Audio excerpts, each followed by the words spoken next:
Hello, and welcome to the interview section of the Herald's Horn. On this edition, I am joined by the one and only Matt Sperling, longtime Magic the Gathering pro player with quite a litany of results, a extremely consistent player who obviously has some kind of process figured out. So I brought him on to pick his brain about what kind of goes on behind the scenes for Pro Tour prep, Worlds prep, all of that higher level stuff. He has a bit of a unique situation these days where he plays less than he used to, but it was a great conversation. I really enjoyed it. Towards the end, we meander more towards what his life is like a little bit now, all that kind of stuff. And like everyone else, I also asked him for the Patreon, what is he spending his time on if it's not Magic the Gathering, all that kind of stuff. It's a great interview. You're going to love it. Without any further ado, let's jump right in.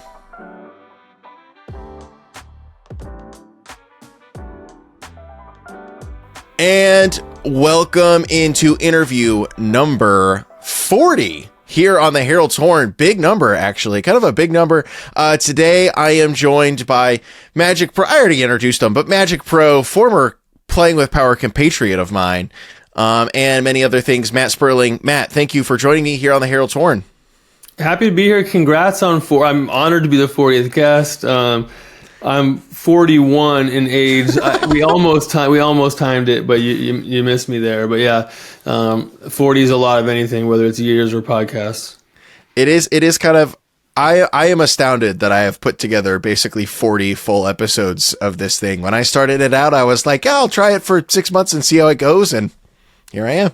Just kept going. We're having fun. We're having fun. So exactly. And it's like a fun factoid. Matt was one of the very first people after I started the Herald's Horn, Matt reached out and was like, hey, if you ever need someone to chat with, I'm free, which little did Matt know made him go in my back pocket is like, oh yeah, okay, excellent. If I'm ever, I know Matt will be a great guest. We did some of this kind of stuff together with Playing with Power. We've chatted. I was like, okay, I know Matt would be a great guest. In my day of need, when I need a guest, I will hit up Matt and he will say yes. And here we are. In my day of need, Matt, you are my 40th podcast guest.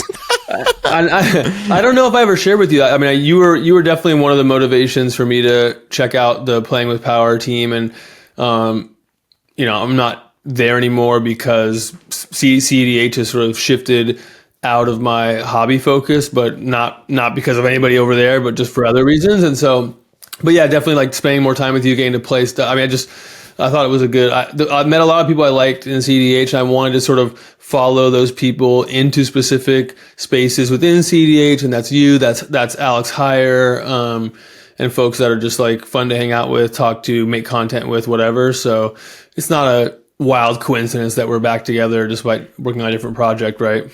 Yes, certainly.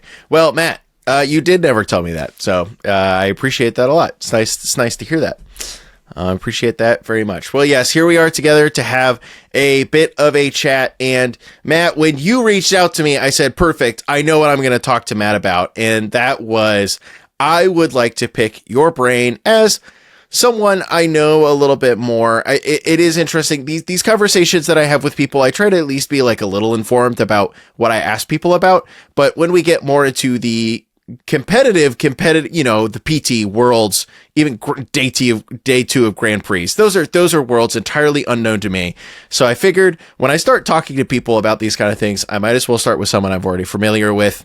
Matt, in my mind, I'm calling this conversation PT prep for dummies.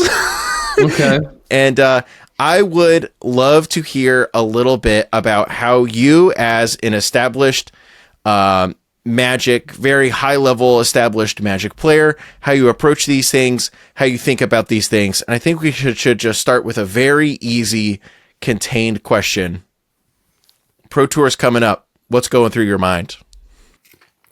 Sure, yeah. It's always an interesting topic. Every Pro Tour, there's somebody preparing for their first time, and there's somebody who's done it like me so many times that they're not even that nervous about it. So I'm happy to share some perspective from that side of it. So recently, there haven't been large gaps on the calendar between set release and Pro Tour. That creates both a challenge and a sort of, there's upside there. It's, challenge and opportunity, or it's sort of a curse and a blessing, whatever. But you have a condensed preparation schedule, but you also don't have weeks and weeks to languish and wonder if you should be focusing more on it. Am I getting burned out? It's hard to get burned out sort of cramming for 10 days or 8 days, but until deck submission, whatever it is. So let's take the last Pro Tour or the next one, because they both have similar windows. Well, first of all, I'm figuring out what team am I working with. I've been working with the Channel Fireball Ultimate Guard folks now for, I don't know, it's got over a decade, I'm sure, but off and on, but also just recently consistent on a consistent basis recently, and then historically as well. And that's, Reed Duke, LSV, sort of some household names in Magic that are friends of mine that I love preparing with, that it's easy to get back into old rhythms with, even if we have 10 days to prepare. In fact, like me and John Finkel, picked up a data analysis argument where we left off the argument in the prior Pro Tour about how to use 17 lands data and what's reliable and what are the confounders.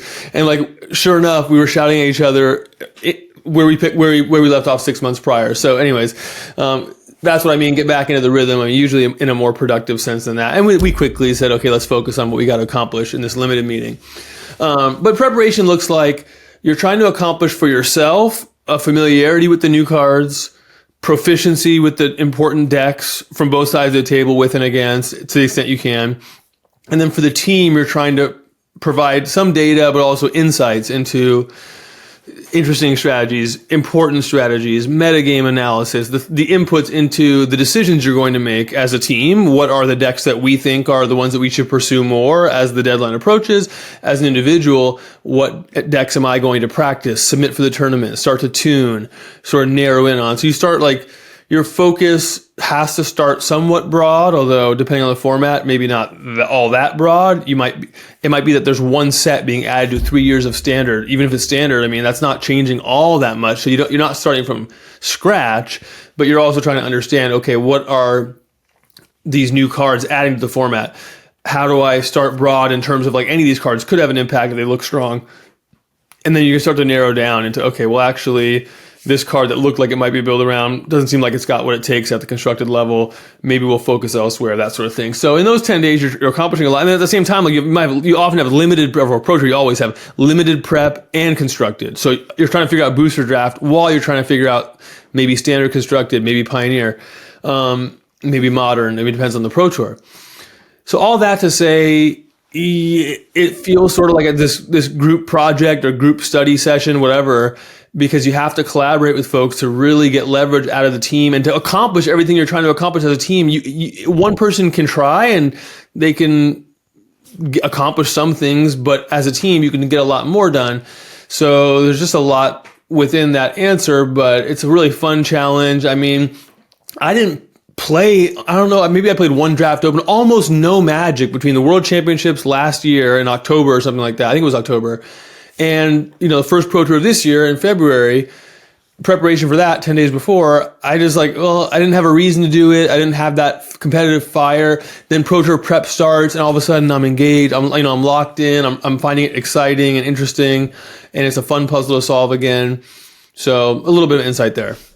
And I think you do occupy not a unique space, because I'm sure there are plenty of people, like you, in that it's not like you are many other, a lot of household names like Gabriel Seif, Reed Duke, LSV, et cetera, where playing Magic is basically, or Magic content is their full-time job. You have a whole other thing going on. Magic is a thing that not that you dabble in, maybe you do kind of dabble in it anymore compared to what you used to, do. But I'm sure that can make things a little bit more. Is it a little bit hard to kickstart that engine a little bit, or when you're going, does it kind of just feel like you're right back in? Yeah, I mean that distinction becomes really crisp in a team preparation setting, because the folks who are able to do it more full time actually go on location, rent an Airbnb together, and they prep in person together for days, sometimes weeks prior, depending on timing, days or sometimes weeks prior to the event.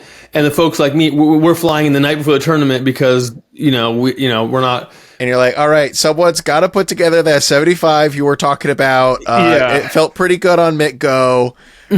I submitted it. Someone have it together for me. Let's go.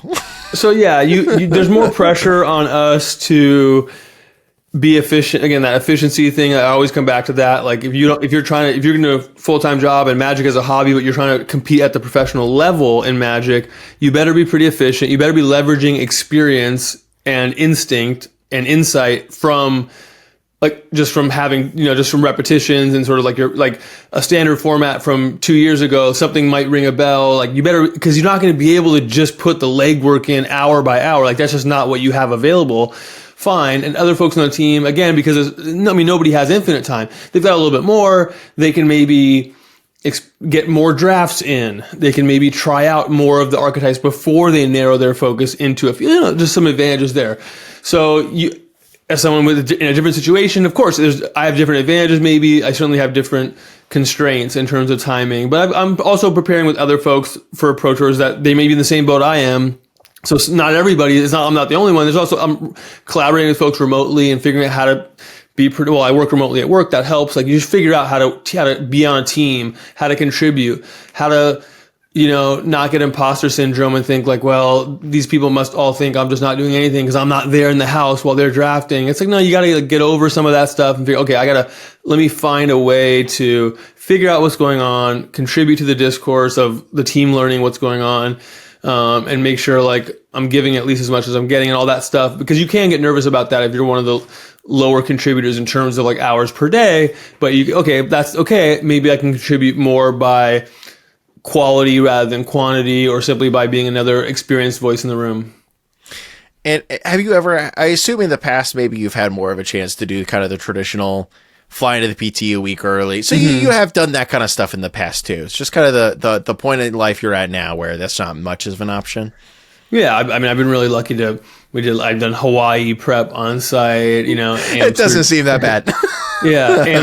Amsterdam, a castle we rented in Dublin. So I've traveled the world, like preparing and playing for Magic tournaments. So it just now when I have a tournament in Seattle or Las Vegas and I got a couple weeks of prep, like it's not the be all end all, but also I can figure out how to get it done without necessarily flying in super early or staying up super late. So you did get to play the game, see the world. Yes, quite literally, for sure. We did it. We found someone who beats the old tagline. We did it. Yeah. When the team thing is always so interesting to me because it does seem like such an advantage, especially for someone like you, or even if a group of people like you with more of a constrained time, to not just play Magic all day long, try to figure all that kind of stuff out. Like you said, someone working alone could figure some cool stuff out. They could get their own personal grasp around whatever the draft format looks like. But the difference in between one person working on something and two people working on something is just like astronomically different, much less like 4, 5, 10 all pointed in the right direction. It has been always such an interesting part of pro Magic culture to me, because I think a lot of people could very easily think of it as an individualistic competition. And at the end of the day, it is. Yeah. And at the end of the day, it is. But it has always been interesting for me to see people like come together in a camaraderie spirit to work together to try to figure stuff out. Because, I guess everyone benefits, right? Yeah. I agree with you. Most people don't have the immediate intuition that this is how you would prepare for a 1v1 strategy game, is to like find other people playing in that same tournament and talk as candidly as you can about your strategy going in. Like, that's not a very intuitive way to prepare for a winner take all. It's not winner take all, but it's top heavy. There's only 8 slots, like only one trophy. But, as you figure out how complicated the problem, you're basically never going to get to the bottom of that well of potential ideas or upgrades to decks and things. Then it's just like, as soon as you try it once, you're like, whoa, and I have prepared for a pro tour with people that weren't qualified and sort of like roughly on my own, although I tapped a few friends on the shoulder, but I've done that too. I've done all different kinds of structures. And yeah, it's just harder. Like you get fewer bites of the apple, right? You maybe in that situation, I did well in that tournament, but I had to like get kind of lucky or leverage a different skill set of like, well, this may not be the absolute best archetype, but I'm gonna have a good list because I can spend time like mastering the deck and mastering this particular, but I can't do that across 5 decks like a team can. So certainly, like, once you realize how much ground there is to cover, how complex the puzzle is that you're solving, even though you're not really solving it, it's not solved. You're just doing your absolute best to do your best at solving it in 14 days or less time. Yeah. Yeah, and we don't have the chess supercomputer that can sort of you can't create like an AI version of a team, at least at this point. So even like chess preparation, so magic preparation is like what chess preparation would have been, X year, whatever 20, 30 years ago, whatever it was, sort of in the just before supercomputer era. And like, it's just, you're going to leverage like our version of a computer is, a few human brains running whatever compute they run and then figuring out how to plug them together in a coherent way. And like, you're sort of trying to do something similar, but just on much cruder hardware. And I think that is the fascinating thing too about specifically like the PT and Worlds, Worlds often including Limited. It is very interesting to be and very cool to me. I think that PT and Worlds in compared to something like an RC or in the past Grand Prix or Opens or what have you, it has always been so fascinating and interesting to me that the top level of competition does require you to be very good at both halves of the game, so to speak, like Limited and Constructed.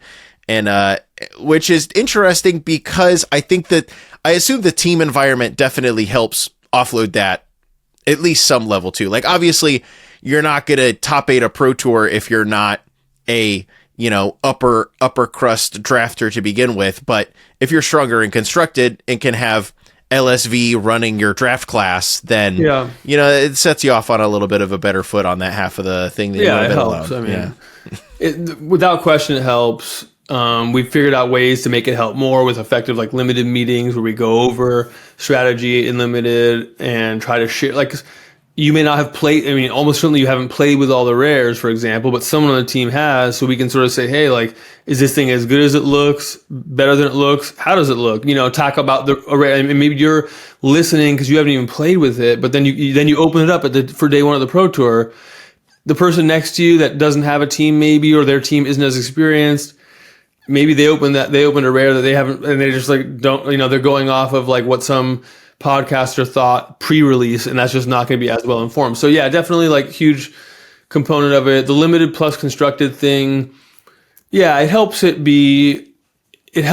sort of test your well-roundedness as a player, like your strength as a player, divorced from a particular format or deck, which is just, if you want to have a long stay at that level, you better have that anyways. But even every tournament sort of has a component of that. So it's definitely like, it makes it, I like that part of it. I think it's more skill testing, but it's also like sort of helps you as someone who's popping in and out of it in different formats. It sort of just helps you like, again, like there's even more ground to cover. So everyone has to use more of their general experience and general skill. Well, if you feel like you have more general skill and experience, obviously, like, no surprise, like I'm going to like that. But I think it just creates more interest and a little bit harder preparation, which rewards folks who can sort of use their intuition a little bit more than their experience with a particular card. And it has been interesting from the outside to me, specifically talking about Limited. You mentioned earlier that, we've had I think there was like Outlaws and now obviously also Aether Drift PT and I believe also the Final Fantasy PT are in a weird scenario compared to historically where there's just like 1 to 3 less like weeks of prep time than there would have been otherwise, which, constructed format, especially if it's a way bigger constructed format like Pioneer or Modern, even Standard right now is a pretty large format by number of cards. You can at least go in with some kind of level of, okay, we know these are the existing archetypes. Look at new cards. Do these cards plug into the existing archetypes? Do they obviously make any existing archetypes? That's some level of work that you can do. You have less amount of time on it than you would like. But I, as a viewer, as an outside viewer, it is, I think, more interesting for me to watch the limited portions of these PTs because they do, at least in my mind, feel like a little bit less solved because, everyone has just gotten to get in like 15 less drafts or whatever than they maybe would have otherwise. That's way too many drafts for a week, maybe. I don't know. No, yeah, I agree with you. I mean, there's a lot of interesting things going on by virtue of the timing. Some of them convenient, but like what's convenient and inconvenient for the players may not be positive or negative for the viewer or for the coverage team or for for Wizards. I mean, there's a lot of different things there to unpack, but I agree that like what makes for compelling viewing can sometimes be folks figuring something out with a little bit, less. It hasn't been hammered at so many times. It's not such a well-worn path that they're walking, but rather they're having to improvise a little bit or having to be scrappy, or maybe one team coming up with a strategy that the other teams didn't overlook, but once all the data was out and everyone, later on, maybe that would have been obvious. So yeah, there's more opportunity for that. I think for me, it's fun. Like I don't worry so much about like getting in every draft I could possibly get in, because I know at the end of the day, nobody's going to have a really comprehensive set of experience. Some may have more, some may have less with the draft format. But instead, like as a team, we're going to talk about like trends we're seeing, opportunities we're spotting. And so as a team, we can sort of try to harness those sort of insights, and it puts less pressure on me as an individual to go get a million drafts in, because I have to have an intuition over all those different patterns, which you don't, as a team, you can sort of arrive there a different way. And I guess that from the competitor standpoint, that bit of uncertainty, that bit of less information, that bit of less time, I guess unless you feel like you've really cracked it, I guess it can kind of maybe be a little more frustrating, because, like from the viewer, I'm like, ooh, something new and interesting. What will they do? And then from the competitor's seat, it's like, man, I would like to qualify for the next Pro Tour. I'd like to do well. I'd like to be confident in my deck choice. And maybe I'm not as confident as I could be in my deck choice this week compared to if I had another week. But it's zero sum though. I mean, sure. You're not playing against someone who had 3 weeks more than you did. Yeah, definitely. So that's helpful. And then, like, I mean, if as someone again who can't invest for 40 hours a week, like, well, it's sort of helpful for me. But there was one Pro Tour, War of the Spark, where it was so close to release that you couldn't practice unless you print out cards yourself, which teams did, but like. And that was too close. That was too much, because people didn't even know how to really operate the card, like operate the game. Sitting across the table from your opponent, you and that opponent are sort of the first judges to figure out how the cards work. You can't, judges aren't watching every match to tell you, oh, actually that creature's dead because that spell does 4 damage, not 3, or and if you literally haven't played with the cards much, if at all. There was so much of that going on, and it happened to be a set with a bunch of like static abilities. Like the Planeswalker sitting there would randomly have like your cards cost 2 more to target, and the other opponent would just miss it, and maybe you catch it, maybe you didn't. I could not imagine basically sight unseen going into the uncommon Planeswalkers with static abilities set. Yeah, it was wild. Yeah. So it's yeah, no fun to me. There's a point. So I prefer less time. There's a point too far, but like I prefer less prep time.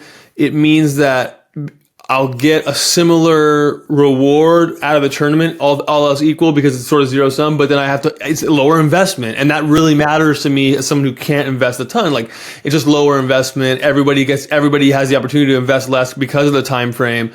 And they're still really fun tournaments. Our team still is fighting with other teams for like who has sharper insights and better deck choices and all that. So like the same sorts of patterns play out. They just do so on a little bit of a condensed schedule. Definitely. And I guess in that kind of scenario when maybe you can't exactly win out on the knowledge game per se, or whatever term you want to use there, it then does advantage you, even though you have less explicit prep time, because you simply have 15 years of prep time. Yeah, that's right. Or however long you've been playing Pro Tours. I don't remember, Matt. Your first GP was like in your first GP my first Pro top? Tour was like 2000 or 2001. Okay. So that's okay. So yeah, when I was 4 years old, yeah. So it's been a minute. Got it. yeah. So it's good. Like the tournaments are super fun. They feel in like a lot of the important positive ways as exciting as they felt 10 years ago, 20 years ago, 23 years ago. Again, like obviously like you're at a different stage of life, different stage of your career, and all that stuff's different, but like Magic's such a great game. It's sort of a lot of it has stayed consistently great for the competitors, and like it's just exciting in that way. And like that morning of the sitting down for that draft at the Pro Tour, that first draft with sealed packs in front of you, the excitement of like this could be the best card in the set, and I gotta be focused, but I'm also excited. Like that's still there. Yeah, it never really goes away. Yeah, and so it's great. So it's I'm happy to invest some prep time into that, whether I get a little or a lot. Like it's a really fun tournament, and if folks have RCs that they can maybe attend, and they're thinking like, man, like they're daydreaming about what it would mean to like do well at that, and then get to the Pro Tour, like I think it's worth that daydream and sort of that exercise, because it really is fun, and I've been really lucky to get to do it so many times, honestly. Definitely. When it comes to, well, I'll start here. I think the average listener of this podcast, definitely not competitive focused. I'm finding out more and more, and this was kind of something I'm aiming for. My audience is no longer primarily CDH people. I'm picking up everyone else. That was the goal. I was tired of making CDH content. Here I am. Yeah. So for that more casual audience, I have found out, like, I've been telling people to watch the Pro Tour, that listen to the show, because people just don't know that it's Pro Tour weekend, that check out the show.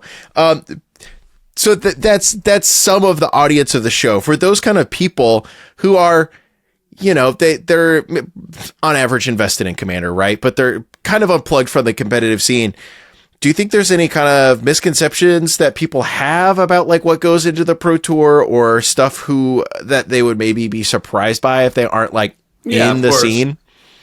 Yeah, definitely. I mean, some of the common ones, I've talked to many people in that situation and heard from them, or you can read in our Reddit thread, like what folks, common ones are like people thinking that it's more solved than it is, or that being on a team is more of it, like it's sort of is an unfair advantage, when the reality, like there's also this thing called the internet where people are, playing like the decks that do well at the Pro Tour. They're not like usually that different from the set of decks that won the challenge the week before or whatever. So it's not like, we've talked a lot about teams and how to leverage that, but it's not the only thing out there. People think it's more solved than it is, that like, we're going to go in there, break it, like crack the code, have like this stuff nailed down, and then spend 5 days just practicing and tuning the last couple of cards. When in reality, like a lot of times our team will submit 3 different decks, and we can't even agree on what the best deck is. We can't even agree on what the best 75 is for a particular deck. So like we don't go into the tournament or come out of the tournament like super confident in every decision. You just sort of do the best that you can. So again, like, so how much like improvising and 80-20 sort of approximation is going on, I think would surprise a lot of people in the preparation, where you go like, hey, like this could be the best deck, but I'm leaning towards just not investing more time there because it doesn't look like it. So, versus like trying to cover everything. So prep is not comprehensive. The players are not perfect or near perfect strategically or technically. I think, I don't know. The other things that might surprise folks coming from a Commander background, I think the level to which like being a hard ass is like, and is like a key component. It's like people are super nice. I mean, for the most part. In fact, like there's this sort of like almost colleague relationship. Even if I've never been on someone's team, like I've got players that I don't even speak the same language as them, other than their sort of, they may have an English Magic related vocabulary or some English language skills, which is helpful. They may not. But I still have like, I feel like these are like colleagues of mine when I get to the tournament, and I'm sort of acknowledging them as we cross each other in the player meeting or whatever. And certainly across the table, there's a lot of respect. So much more sort of respect and professionalism than angle shooting or every big tournament with big prizes, there's some headline about something that happened on table 72 in round 8. But there's going to be like, there's 150 tables or whatever. There's 150 tables and 16 rounds. And of course, something fishy's going on somewhere or whatever, whether it's on camera or not. That's life. But like, those are such like the exception, not the rule. Honestly, I think that would surprise a lot of folks that have a more casual engagement or just have assumptions about what competitive gaming is. Just tends to not be like that for the most part, and I've met a lot more people I consider friends than enemies right along the way, and that would be something that potentially surprising as well. Any topics where you think like people sort of get it wrong, or or you're worried you maybe think you have it wrong, or anything like that? I can shed some more light on. Yeah, that's definitely a good question as to like what misconceptions I think people may have. I think the super hard ass, super angle shooty one is a really big one, because those are the ones that always grab the headlines. Like you said, those ones are always the ones that, oh, such and such did this and so said they didn't, and the floor judge didn't know what they were talking about, and the head judge upheld it, and those somehow always seem to be the domineering narratives that come out of these weekends now, which is very frustrating. Yeah, I mean, there's just such like immense selection bias and confirmation bias going on, because I can tell you I'm involved in judge calls. I've called, like a couple Pro Tours ago in Chicago prior, maybe it was like Murders at Karlov Manor or Murders of Karlov Manor. I can never get that right, whatever the name of that set is. Like I was involved in a long judge call about like my sleeves, and I was able to show that like the lands that were provided at the land station, which I was using, and the sleeves that were provided, which I'll never use the sleeves they provide again after this incident. That was sure. Like the last time. So since then, it's, I'm using a premium sleeve, whether that's Ultimate Guard or Dragon Shield at every tournament since. But I hope you're not sponsored by one of the other brands. I am not. Okay. All right. Anyways, talk to the judges. They're totally reasonable. I explain what's going on. We actually come up with a little test. We test it. It does exactly what we talked about. And if anyone's curious, I was actually saying like, look, I can tell you what's happening. The cards aren't the same texture because they're not from the same set, and these sleeves are poor quality. And if you just tip a deck box a little bit, some of them, they'll slide out at different rates. And they said, oh, that's interesting. Why don't we just test it real quick? They banged all the cards at the bottom of the sleeve, put it in my deck box, did like a 2 tilts, opened it up, saw the same pattern. It was like, oh, like we experimentally proved what was going on, and they could see that the supplies are okay. So, and they were totally reasonable about it. There was no penalty. I was given time to resleeve. You never hear about that because it's a nothing burger, because the judges were like super qualified and competent and open-minded about like maybe there's something we can just test here. Okay, rather than immediately saying Matt is purposely marking his cards somehow by how they're positioned in his sleeves, and that's going to be a DQ. Sorry. And and they're human, and just like I might play 8 great rounds of Magic and one where I blunder everything away, like maybe that same judge then goes over next round and makes a ruling that was wrong or a close call, and maybe there's no way of saying right or wrong, and then now that is a trending topic on social media potentially, where like clearly like that's going to happen because you have a bunch of tables and a bunch of judges and a bunch of rulings, and some are going to be harder calls, or just simply, the person's brain was firing, they had their coffee this round, but not that round. Having seen so much of this over such a long time frame, like the judges at the Pro Tour level are really good, like really good. If you saw it, you'd be really impressed, like how they think about it. I have way more interesting conversations with the judges about like cutting edge issues. This is another thing that you see on social media, people talking about, man, if the judges were just if they just went and played an RC, then they would know that like this was a trade-off you have on this ruling. It's like, I always look at my screen sideways when I read that, and I'm like, dude, I've had conversations with judges at top levels about these difficult policy trade-offs, for example, right? Like they're totally equipped with an understanding of like what's difficult about being a player. Obviously, they're not like, they don't have the exact same insight as you do on the from the player's seat, but like they're really good. So all that, I'm going on a little bit of a rant here because it just bothers me sometimes to see that lack of understanding about like how frequent the bad calls or missed calls are relative to the good calls, and how likely you are to get a judge that's competent and that cares once you get to that professional rules enforcement level or competitive level. I can't tell you what's going on at your F&M. I don't play F&M. I won't. I'm sure you get a really broad distribution of judging, and fine. I mean, the stakes are low. I can tell you though, at the professional level, it's not really like that. There's a much tighter distribution that skews much towards the competent end of the spectrum. Definitely. And there probably is something to be said about how Wizards has handled the judge program ever since a certain period of time. It's a more complicated situation than a lot of people would give it credit for. They were not around for certain things that happened in the late 2010s. But yeah, it's good to know that at least at the PT, they're locked in. Yeah, I mean, in a bigger room with a different set of judges, I mean, there is an extent to which you get what you pay for and you get the return on what you invest, and they're not necessarily investing and paying in a way that would make those results in a big room super consistent. But fine, I mean, there you should just, calibrate your expectations and yell at the people who aren't investing. Fine, but like it's not because this judge, Amy Smith blew it or didn't blow it. I mean, that's not what it's about, even though those moments are the ones that people focus on. Definitely. I could picture the title now. Matt Sperling is sick of people ragging on judges. I can see it now. I can envision the title now. No, that'd be very reductive. After a few drinks, I'll tell you the judges that are the exception, right? Not on the show.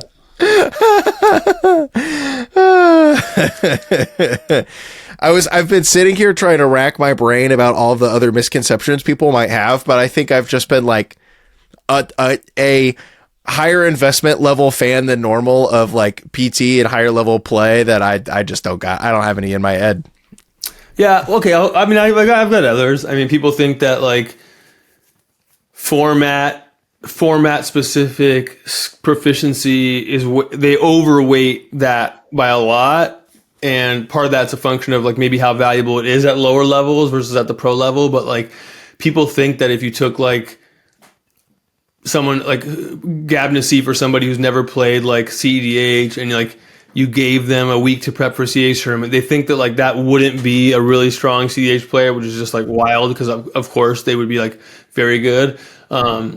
And someone like a Brian Koval who would like anyone who switches context between going from like legacy to pioneer to modern to CEDH to casual EDH. I mean, they sort of help to dispel some of that, which is great. But yeah, there's just not much of that whole thing of like, this person's a modern specialist. Part of it is because you have to play 6 rounds of draft, even if you get to play 10 rounds of modern.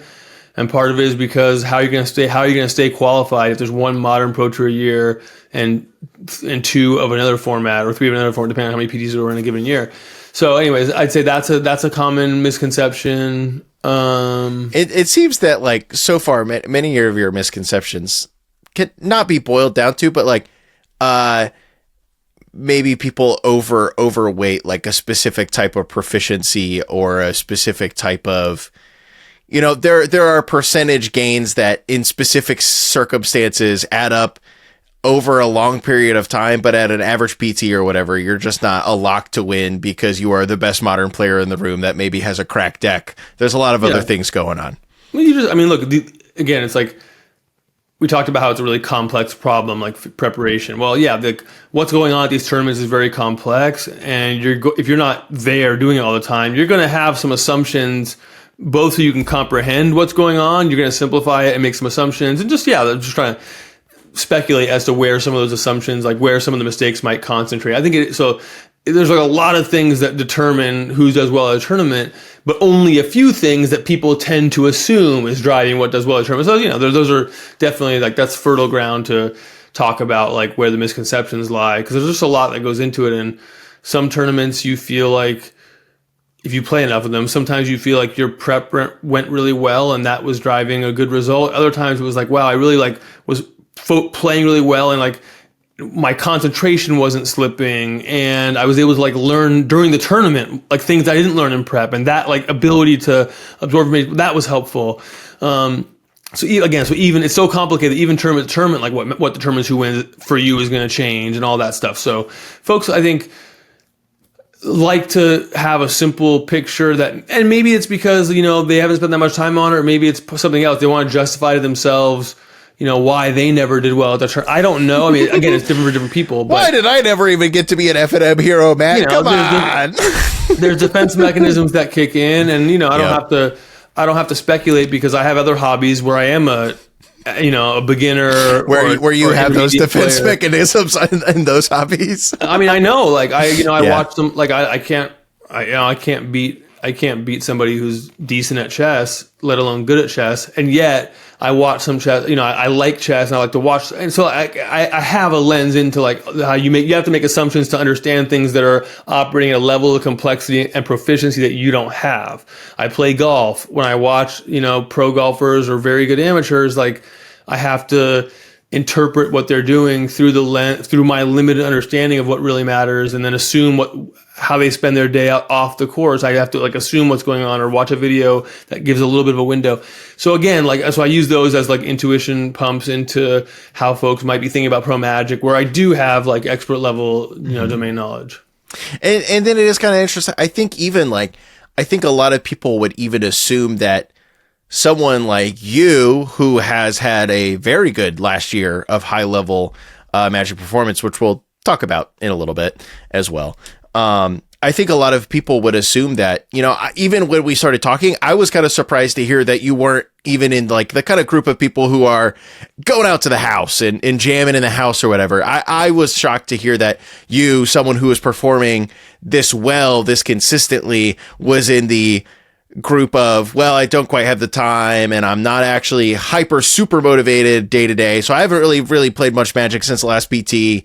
I've worked. I'm on a top team. I mean, that's what I mean. Like, there are these factors that cut both ways. Right? I'm on a top team. I'm not out there. I'm not coming out of the wilderness, showing up at the Pro Tour, borrowing a deck and going. Yeah, for sure. But yeah, I know. I hear you though. Exactly. But, so like, that's what I mean. There's a mix of things going on, and it's hard to assume what they are if you don't know what they are. Yeah, exactly. Like I was shocked to hear that. Yeah, you're not coming out of the wilderness, but I would have assumed that you were at least like, going to what in my mind, I'm like, oh yes, all of the top players are all on one of these 6 teams, and all of these top 6 teams go and they get their house and they have their limited meetings and they all argue about moto drafts together, and they all argue and then they go off to their separate little rooms and they play their leagues and they drop at 4-0 and then they all come back at dinner and they talk about it. And every single person does this.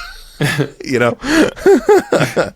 mean, we would, yeah, if the prize pool was 20 million. Sure. Right? Yeah. Right. I mean, yeah. So like you're not, so there's a sense in which you're not wrong, because that's what it would look like but there's just, that's not what it is. So like some of us get to do it as a hobby, and then we sort of get to walk this, gray area between like between hobbyist and professional that wouldn't exist if there was a $20 million prize purse in every tournament. So yeah, it's, so you're not like off base for assuming that. It's just that that's not quite the incentive structure. Definitely. So Matt, I think this is as good of a time as any to transition a little bit more towards talking about your recent performances and all that kind of stuff in the PT. I mean, like, I would say it's probably fair to say that you have been in the grand scheme of things a fairly consistent performer at the top level for most of the last decade, because like even before, because like your first big real rip of tournaments was like in GPs from like 2012 through like 2016ish, right? And then the Grand Prix went away. You couldn't spike those anymore. And assumedly you also got much more busy. And then since then you have been good for, a top finish in something or another almost every year. You did very well in the 2020 Rivals League, which then you got to do the MPL in its final 2021-2022 season. You did very well. You had a top 8 finish in Worlds, right? In 2020, is that correct? I got 5th at Worlds in 2021, the 2 days before the birth of my first child, and that was like we were about to get admitted to the hospital, but because of like COVID protocols, it was an online tournament so I was able to do that. Yeah, so that was a couple of years ago. Yeah, just like definitely as consistency goes, like the Rivals League and MPL rewarded consistency, and as opposed to necessarily like one big spike finish here and there. So I've been lucky or whatever to be consistent over time periods in which like consistency was sort of a hallmark of the pro reward system. Yeah, and that is the interesting thing now. We're in what feels like a little more of a spiking incentivizing system where, well, if you want to get to the Pro Tour, the path is like, especially for someone who's like not as good, you have to spike in RCQ, which depending on where you live could be really easy, or you could be like some people and you show up and there's like 2 Hall of Famers at your LCQ. Like I hear stories all the time of East Coast LCQs where it's just like, well, Jerry took the train today, so I guess Jerry's conceding in the finals and taking all the money and someone else is getting an invite or whatever. But and then you have to go to the RC, and then at the RC, it's a weird thing where you can spike it. You either like want to get to the finals, or it doesn't really, unless you care about the money, you care about getting to the finals. You don't even care about winning that much, because if you get to the finals, you get to Worlds, and then like the top 8 is like a money thing. Because if you get the top 32, you're at the Pro Tour, and hey, it's cool. That's good.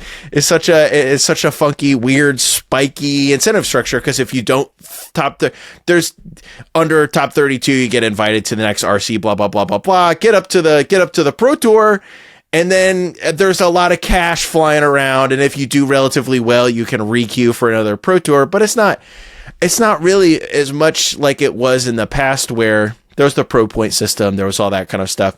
But you have like the equivalent of the pro point system now. It's definitely different because there's this extra step of the RC. But once you're playing pro tours, it's like the match points, basically how many wins you get each pro tour. You can stack together. You do a look back. The most recent 3. Well, first of all, if you go 11-5 or better, or maybe it's 10-6 or better, you qualify for the next pro tour. Maybe it's 10-6 or better. I forget what it is.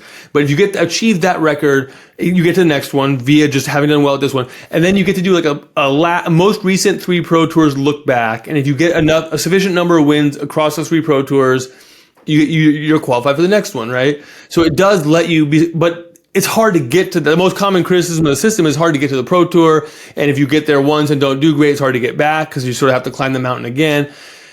On the other hand, I'm a defender of this, a supporter of the system. I mean, part of that is just a bias I can't get away from because I'm in the system and like doing well or whatever. But like, I just like it because when I see people suggest or criticize, they often are suggesting things that don't work because they would bloat the pro tour to a size that's not what is desired for competitors or for organizers of the pro tour, or they're criticizing things as like things that are just sort of there as part of the design because it's all about like setting the right stage for the top. It's got to be hard to get. There's so many Magic players. Definitely. It's got to be hard to get there because you want to have a somewhat. I mean, the Pro Tours now have gotten big again. They're like 350, 400, whatever they are now. They've gotten kind of big again, but you just if that's 1,000 players, it's just hard for it to have that same prestige. I don't know, whatever. Yeah, prestige feel. Yeah, it's not gonna right. When the RC system first came out, I sort of likened it to like they're taking day 1 of the Pro Tour and expanding it a lot and spreading it across these RCs. And then like the Pro Tour is now more like day 2 of the Pro Tour. Well, now the Pro Tour's gotten a little bigger. It's not quite, it's not as elegant an argument as it was then because but still like the point is like, yes, it's hard to get there, but it was always like really hard to do well and cash to the Pro Tour. Now when you get to the Pro Tour, you're already going to cash. Like it is sort of like day 2 of the Pro Tour. So I don't discourage folks from participating in the system. Yes, you got to set your expectations that it is going to take a lot of skill and some good performance in these narrow spots to get to get on it. It's not easy. They've made it hard, but once you get there, I think the system's really fair and lets you like put your best foot forward at that first Pro Tour. If you do well, you can chain them, and folks have. So, I like it, but some of the downsides are there in terms of like how hard it is to get there and stay there. And I think there is definitely like some. I think in hindsight, as an outside observer, I think it did often feel when I was watching a Pro Tour before like this kind of new era of the Pro Tour, I'd be like, oh, yep, here is the same 180 people, and then also there is some amount of fresh blood, but it almost felt like sometimes it was almost like too hard to fall off the Pro Tour to some extent, because there was so many such and such level pros that got in automatically and blah, blah, it's a hard blah, balance. blah, blah. Yeah, exactly. It's hard. It's really hard to design a system where enough people are queued for the next one, but not everybody. And then there's enough people who can come in for the first time, but there's not 1,000 people that sort of wash out what's going on. So and you want to reward consistency in some way, because there are a lot of incredible players who, will never, or, may only ever get to top 8 a PT once, or will never win a PT or whatever. There will be a lot of incredible players who top 32 a lot of Pro Tours or what have you, and you have to reward that in some kind of way, because that's not a bad finish. You are one of the top 20, 32, 64 players at an extremely hard event. Got to figure that out. Blah blah blah blah blah. I do not envy Huey and Co. Yeah, exactly, exactly. That's the only time I get rubbed the wrong way, is when someone's not like respecting the difficulty of the challenge, and that they've done different things to try to step up. Like, guess what? You just described a situation where you can make top 32 and it isn't this cool thing. And well, first of all, like, that's going to queue for the next one. And like, there's an exclusive promo card foil. It's the only time you can get it is top 32 in a Pro Tour. And like, I've got one of Ren and 6. I got a car and I sold it. Like, there's something going on where if you acknowledge that it's a really hard problem and that they're taking a bunch of interesting and successful attempts at cracking different versions of it, I think overall, if you balance all that out in a fair way, I think it's pretty good, even though it doesn't meet everyone's needs all the time. Like, I think it's doing a pretty good job balancing these things. Oh yeah, and in the realm of rewarding consistency, like you said, you can like re-queue for an additional Pro Tour if your last 3 record is such and such good enough. I know last year for the 2024 World Championship, I don't know if they're doing it for the 2025 Championship. It was also like the top 32 best players, and also everyone tied for 32 who had not already qualified for Worlds, based on Pro Tour performance, like for the entire year, also got qualified up into Worlds, which kind of like, if you care about money, getting to Worlds is the EV. I guess. I mean, last place at Worlds was like $4,000, and obviously it scales up from there. Yeah, like that's and I think critics of the system, like, I would say that's cool. Critics would say, well, it's so hard to get onto the Pro Tour, and it makes it hard. Like, it really rewards players who got to play all 3, but for the most part, like, you didn't get to play all 3 by accident. But I hear there is some valid pushback there. I mean, I think I got like the MPL got me queued for the first Pro Tour or whatever, and then like we sort of rolled it from there. So like, I never had to go win a 1,400 player RC. Well, but it's because you have been performing relatively consistently at these very hard events. Yeah, and that's not even true. I did qualify from an RC when they had one in San Diego, even though I wasn't traveling. But anyway, I'll stop on by. It's in town. I mean, I qualified for the Pro Tour again. Oh, brother. Guess I'll go. Anyways, yeah, we can go on and on. We're probably more in the weeds than your audience. We're maybe losing the audience here. This is an interview for me, unfortunately. No. Yeah, folks should check out, like, if any of this like sounds interesting and exciting, I think it's worth engaging with, and I can just leave it at that. Other folks may have soured on a little bit. That's life. Some folks, it's not going to work for everybody, but it works for some. Well, we accidentally got into the weeds on my transitionary question too, talking about your last look. I let us into the weeds, Matt. Talking about your last year, because I think I would describe your last year of pro play as like extremely consistent and extremely good, but it's not. It's not maybe on anyone's radar except for the sickos, because it's not like you don't have any top finishes in the last year, but you got 18th, at Aether Drift. You were live basically until the final round. Did you get 9th at a recent Pro Tour? Yeah, Pro Tour Modern. I pulled up my ELO page. Oh, sure. Yeah. Pro Tour, I get the name of the tournament right. Pro Tour Modern Horizons 3, I finished 9th. That was from a 10-0 in constructed, which is sort of an achievement of its own. Sure. Unfortunately, it was accompanied by a 1-4-1 in limited. That's like a ninth. Yeah. You know, if you're an optimist, if the glass is half full, then certainly 10-0 in constructed is something. And then the prior Pro Tour 9-7, the Pro Tour prior to that 10-6. So there's like a consistency there for sure, but also there is a falling short of the 12 wins you typically need to make the top 8 of one of these tournaments. But that's okay. I've had it. 9th place is like, did you get a bad break? I mean, well, part of it is like, you play long enough, you get all kinds of breaks. I once finished 9th at a tournament in London, and then one of the players who had enough wins to make top 8 got disqualified for having marked sleeves, and so I snuck in 8th, and I got 2nd place in that tournament. Well, that was a 9th place by record prior to that disqualification decision, and it wasn't like a tiebreaker. It was just like, okay, clean cut, like I'm out, good job, whatever. So when you've had a couple of those, like you've had a couple near miss, I've lost win-ins, in every various decades of my career, and then you've also had some where you just made it in, and hey, like you got that win you needed.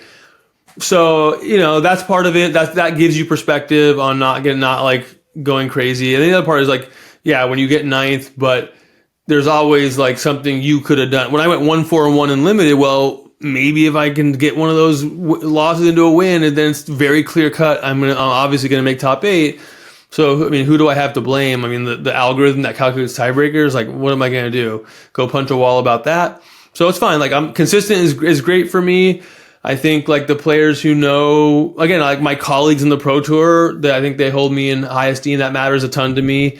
Whether like I'm on the front page of the website the following Monday, like, those results haven't come the last couple of years, but that's all right. Yeah, that's you kind of answered my question ahead of time. I was going to ask you a little bit about like, is that a gratifying year for you? Is it a little bit frustrating? You hit yourself, not hit yourself or whatever. Like, I wish I should have gotten more wins on day one in my day one draft to get that opponent match win percentage up, Yeah, there's like, I like to think about it as like, there's like what are you thinking about on the flight home from the tournament? And then there's like there's the broader perspective of like, okay, now that like the dust is settled, how do I think about that looking back 6 months, a year later? They're not all that, for these tournaments, they're not all that different. They weren't crazy super long. I'd say the losing 2 win-ins of the last Pro Tour was harder than winning the last 5 of Modern to just miss, because it's just like, you're so close. I mean, you're just like, I'm live. I just got to win one. I just got to win one. Yeah. So, and that shows you the human element, right? Because 9th is objectively closer than 18th to making it. But in reality of like just the order in which you get knocked out impact, there's like that whole recency bias or whatever the bias is, where like how you start something, how you end it is like really salient and how you remember. So that flight home is a little bit harder, but now they both feel sort of similar to me, where it's like, those are tournaments where I did pretty well. I'm playing against the best players in the world, and I'm getting I'm getting 11 wins in both tournaments, right? Out of 16 rounds, like that's really hard to do. It's like, and on the preparation I put in, like it's hard to be mad about it. I'm not mad about it, and I'm just like happy to keep the next one. The other thing is like when I'm asked in the player survey, like, what's your goal for this year? Last year, I think I said like make the World Championships. Well, I made the World Championship, so. What would be the point of doing all that exercise about what's your goal and then getting there and then being pissed at yourself because you didn't do great at Worlds, or because in the next tournament you get 18th instead of 8th. You made Worlds. Yeah. Extremely good achievement. And off to a fine start this year. And there's no guarantee I'm going to make Worlds but the first Pro Tour, finished top 32, great. Put it in your back pocket and move on to the next one. Yep, definitely. In the advice giving realm, Matt, I think there probably are a lot of people who are invested in competitive Magic who are kind of like stuck in, not stuck in that rut, but if it is a long road to the Pro Tour, kind of like we already talked about in the weeds. And I think there are a lot of people who are stuck at the, they perform well inconsistently for them, in that they consistently get to the semifinals or their RCQs every weekend, or they consistently make it to day 2 of the RC and then lose 3 in a row. And it's been 4 RCs in a row that's happened, or maybe even, they've made it to 1 Pro Tour a year, but they can't really figure out, and that's great consistent performance, making it to a Pro Tour every year if you're not on the train or, whatever. But they haven't, like, they've consistently gotten that far, but they haven't taken the next step to, getting to their goal. Is there any kind of like a keep the faith type advice you could give to someone kind of in that situation? You actually led me somewhere where I was going to go, which is great, because I thought you were going to say like any tips just and leave it there, but you actually said like anything to like stay engaged or not get discouraged. And I was actually going to say like a big tip would be find the antidote to getting discouraged, which to me is like understanding that for most people, a lot of experience is required in different settings, at different moments, different stakes and pressures and situations and formats. And so even if you're not quite getting the results, you're getting XP. If you're getting experience in these events that is going to be really valuable. And I'm not somebody who was old enough or experienced enough to hit the ground running early in my Magic career. I started playing in 1994. It took me I was a kid, but like it took me several years to have any success in a tournament. When I got to the Pro Tour, I immediately didn't do well, didn't make day 2. Got back to the Pro Tour, immediately didn't make day 2. Struggled at every level and required sort of enough experience to feel comfortable performing at those levels, enough connections to find the people that I could collaborate with, both to improve and to prepare. And that takes time and relationship building. But then even just more importantly, like, you mature as a person as you get older and more experienced, and this, you figure out how to leverage, whether you have immediate access to the reasons to what's holding you back. Like, I mean, there's 2 people listening to this. One person might know what they need to work on. The other person might not know. And those people have slightly different challenges in front of them. But either way, like, experience is a big piece of how they're going to get over what they need to get over, whether they know about it or they're still trying to figure out what that is, or they're never going to figure out, but eventually they'll have enough experience where they'll look back 10 years later and go, you know what? Part of it was just that, like, I had butterflies in my stomach the first 2 rounds of every tournament, but now I don't, or, like these things that experience is going to bring. So don't get discouraged. Understand that, like, whether you get the ultimate goal for these set of 5 tournaments, you're going to get 5 more tournaments under your belt, and that's going to go a big way. I will say, like, tinker with and experiment with different things you can do during preparation. If you're consuming a lot of content about how to do well, but not getting the result, maybe consume less. If you're not consuming content, maybe try that and see if you can leverage watching somebody else play versus not, because different people are going to have different levels of success, or maybe it's even good to just to sort of shake things up a little bit. So yeah, there's like a lot to say, like from a like specifics, try this, try that, but also from a perspective of like, don't get too hung up on this, I got to do well this season, or this game is just not for me. Like, that's not necessarily true. It certainly wasn't true for me many seasons. I was going to say, how long did it take you to learn this very wise lesson, Matt? Over still working years, on 20, it? 10 years, Yeah. 15 years, I don't know. Yeah. So yeah, we're talking about maybe 15 years at least before I did something that was like goes on the resume type of achievement at the Pro Tour level. And like, that's a lot of magic that just was like, it was fun. And it was a reason to travel with my friends, and whether I scrubbed out or not, like there was a lot worse things, there's a lot worse weekends you can have than going to if you can have that mindset.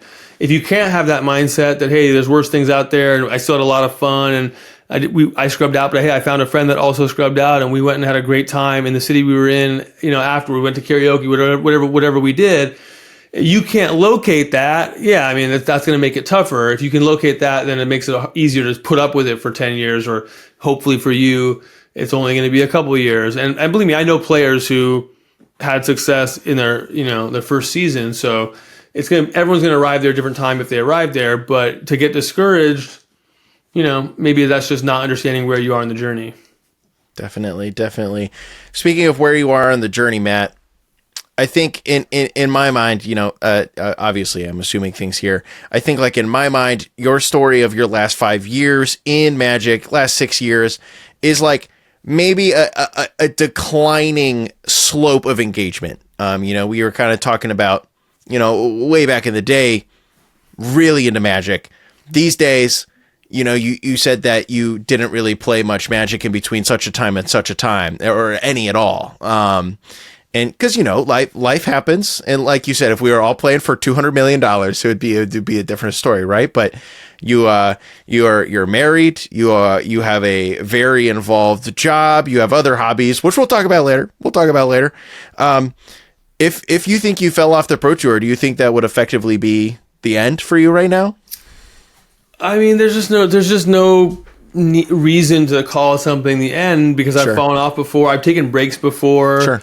I've spent a couple of years doing temporary end, I guess. Yeah. Yeah. So although I've been playing a long time, I have not been playing, I'm not like Raph Levy or somebody who's played like almost every Pro Tour. And like, that's a great thing if you can do it. But like, there's things that can happen in life. There's things that you're going to fall off, and that now you're either unwilling or unable to requalify. And absolutely, like that, if you talk to me a year from now, like that could be me. And I'd be happy to take a break and say, hey, like this isn't where I'm getting the most return on my hobby time investment. Let me go try something else. Like we'll talk about later. Like that's fine. And I am sort of like I'm like a serial obsessive, or like obsessed over one hobby or one, CEDH. I go really deep, and then I haven't played a game of CEDH since the bans, and we can talk about that if you want. But like, I don't think that like cheapens the in-depth experience I had with CEDH prior to that. And you know what? I might play CEDH next week. I mean, who knows if the right play group came along or whatever. That's how I think about it. I think you can step in, step out, not be racked with guilt over it not being what it was to you or to somebody else 10 years ago. Same thing with like art content creation. Yeah, like part of me wishes I had the bandwidth to like still be making YouTube videos. Still write sick of it every week. Yeah. Or something I don't have time to write it. I don't have time to make the videos I want. It's like, there's just only so many hours in the day, and we all will feel some guilt about, or just FOMO when priorities shift based on limited time we have. But like, I've really tried to not get that, just, hey, like there's a reason why I've chosen to do something else, and I'm going to make sure I'm getting the right return on investment where I am spending my time, and try to get out of that FOMO mindset. Sometimes easier said than done, but I try. I think getting out of a FOMO mindset is something that a lot of people struggle with. Yeah, for sure. That's a way that my brain has always worked. There's just this very complicated calculus that goes in my head where I'm just like, actually, this is exactly what I want to be doing right now. Someone that wants me to do someone else, I've been invited to do something else. I do not need to do that. Someone is trying to get me into another hobby. I do not need to do that. Yeah, I'm focused on this right now. Yeah, I mean, we don't need to get too, zen about it, about, living in the moment or appreciating what you have. But like, it will take you far to say like, hey, like if you got one hobby that you're into and it's like it's Call of Duty this month, so it's not Magic. I mean, at least you have a working console running Call of Duty and you're really into it, and like, you don't need it. So again, like, if I were to fall off, how hard would I be trying to requalify? Probably not very hard right now at this point in my life. Like, probably not. It happened a few years ago, and I wasn't trying out that hard, but it happened to be an RC in San Diego. Yeah, so, RC came through San Diego. Yeah, that's what I was just gonna say. But I never describe it as quit or retire or the end or yeah. It's a hobby. It's not like you're like 65 or whatever, and in your head that you won't be able to play the game at that level anymore. You're still a relatively young man. You have a lot of different life changes ahead of you, theoretically. It was a very fatalistic question, I admit. Just like, that's what does it mean to retire from wearing suits, but you have a couple in your closet? It means like you're going to put one on at some point, and then you're unretired. Like, well, what's the point of saying you retired? Just say like, the suits are in the closet right now. I don't have an occasion. I'm choosing not to wear suits right now. Whatever, like maybe and sure enough, at some point you'll put that outfit on or whatever we're talking about. So I just don't find like the retirement or quitting discourse very productive, but I find myself over the years and decades having peaks and valleys of engagement with different formats, different ways of playing, different hobbies. And right now it's like pro level, engaged with the top level tournaments. And that's been really great. And when it's not great, then I'll be doing something else. Well, Matt, I think I'm out of questions for you. Just like that. Boom, bang, boom. All right. Well, we have to have me back on when you think of more questions. Happy to do it. It's true. But before I let you go, I will have 2 more questions for you, actually. This ones we're asking everyone at the end. I will be asking you about your hobbies outside of Magic the Gathering, how you spend your time otherwise, which just sounds like for you currently is a lot of other things. That'll be over on the Patreon, dear listener. And the question I ask everyone at the very end, Matt, before we go, is there anything else that you would like to leave the listeners of the Herald's Horn with? Anything else I'd like to leave? I would like to thank the listeners for their support over these 40 episodes. For my friend Cal and his podcast. So I'll leave y'all with that. I know he appreciates it, and if he doesn't, I do. Well, Matt, thank you so much for joining me here in the Herald's Horn, and thank you, listeners, for listening as always. Bye-bye. Thank you so much to Matt for joining me on this episode of the Herald's Horn. If you enjoyed this episode, then I would kindly ask that you consider supporting us over on Patreon. You can find the link in the podcast description or the YouTube description. Over there, you'll find a lot of cool, exciting extra content, including me picking Matt's brain about his hobbies these days. Come back on Thursday where we will be here as always for our normal news, product watch, letter to the editor, all that kind of fun stuff. You won't want to miss it. Thanks so much for listening. Bye-bye.